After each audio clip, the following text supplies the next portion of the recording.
Howdy, y'all. I'm Adam, the Renaissance Nerd. And for the past several days, hell, for the past week or so, we've been laser focused on the marketing disaster that is Amazon's The Rings of Power. They've done nothing to properly engage with Lord of the Rings fans. It's been an outright war against those who love the world of Lord of the Rings, who love the works of J.R.R. Tolkien. It's been absolute push to push them out of the way so that they can bend the knee and say, here, little Twitter stands, we love what you have to say. Please like our show. We don't care about the people who actually spend money on things. We don't want the people who actually know and love it and have worshipped it for decades. No. We want the fly-by-night stand base instead of the fan base who just are here to virtue signal and praise us for our gender and race swaps and our intersectional feminism. We have a problem at Amazon because you got a problem when you got to bring the bees off the bench. They're bringing in Bezos now for a little bit of damage control, but it's a weird kind of damage control. Amazon's Jeff Bezos insists the Rings of Power isn't a cash grab. This is a little odd for me. Apparently now, the Amazon executive chairman insisted that Amazon Studios' decision to produce the Rings of Power was motivated by more than money in an email exchange with Time. Middle-earth is such a beloved world, and telling the story of the forging of the Rings of Power is privilege and responsibility. I hope we do Tolkien's work justice. It goes beyond making a commercially successful show. Everyone working on the show read these stories as kids, and our hearts are in it. Can you get a more blasé, bland, somebody else wrote it for me response in an email at the time? Now, this is where it ends. We're not going to go a bit more into this article. It's just them pretending that everybody involved in this thing cares about Lord of the Rings. Because this is a shill site. This is shill BR. But this is so fascinating. How bad is it? How bad are things going? What do their internal numbers tell them about this PR disaster, this marketing disaster, that they got to bring in the bees? They got to bring in Bezos. Say, Mr. Bezos, we need you to say something positive about the show. And how out of whack, how out of touch with reality, detached from the actual current situation going on. In what world do you think that any sort of positive comment from Jeff Bezos is going to move the needle on Rings of Power? Really? Words from Bezos are meant to mollify stockholders or investors, to make them feel good.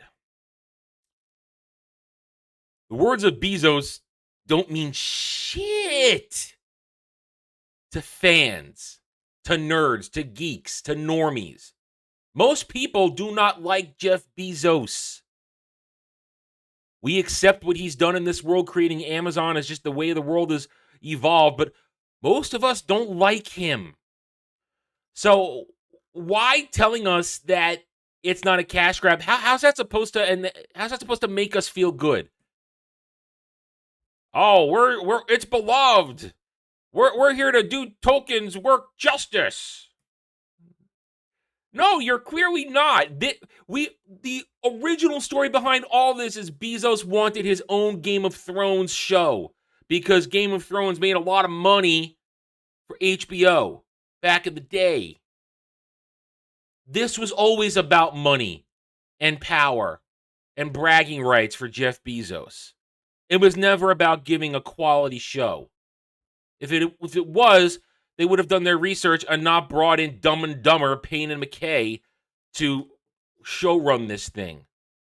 But no, they wave their bad robot flag and they get the pass because, well, the Destroyer franchise is Jar Jar Abrams. He spun a good yarn and convinced a lot of people that his company is the epicenter, the nexus of nerds and geeks in Hollywood and Western entertainment.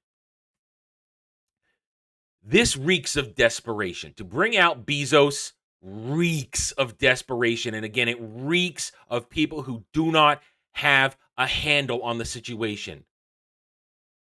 A word from Jeff Bezos is not going to make anybody feel confident that this show is going to be good. It may make investors feel confident to keep giving money. It may make shareholders, stockholders confident to not raise a fuss and push for changes.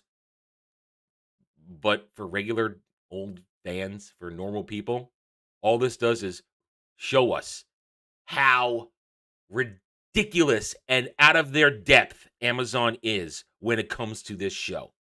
They have awoken the Kraken, and in roughly 2.5 weeks now, we are going to see the repercussions begin. Oh boy, Bezos. Ah! All right, I'm done. Thank you for watching this video. If you enjoyed it, a like would be very much appreciated. If you are new here, I invite you to subscribe to me right here on YouTube, where I hope to earn your trust and support using facts and logic, because facts and logic do not care about whiny SJW fifis, and nerds don't care what Jeff Bezos has to say. Hit the notification button, share my videos if you like what I'm preaching, and by all means, leave a comment. Love to hear from you guys, even if you don't always even if you disagree with me, that's just fine. Like as I said, don't care what the stands and the SJWs have to say, because 201, they are cowards behind keyboards, and I can't wait for this video to trigger them. Thank you again for watching this video. Take it easy. Thanks for watching, everybody. If you want to get in touch with me, you can reach out to me at therentnerd@gmail.com. That email's for channel business only, so I check it on a daily basis. Also, you can find me at the Geeks and Gamers forums under @ROAS, and you can find me at Rumble and Odyssey, The Renaissance Nerd. Thank you again. See you next time.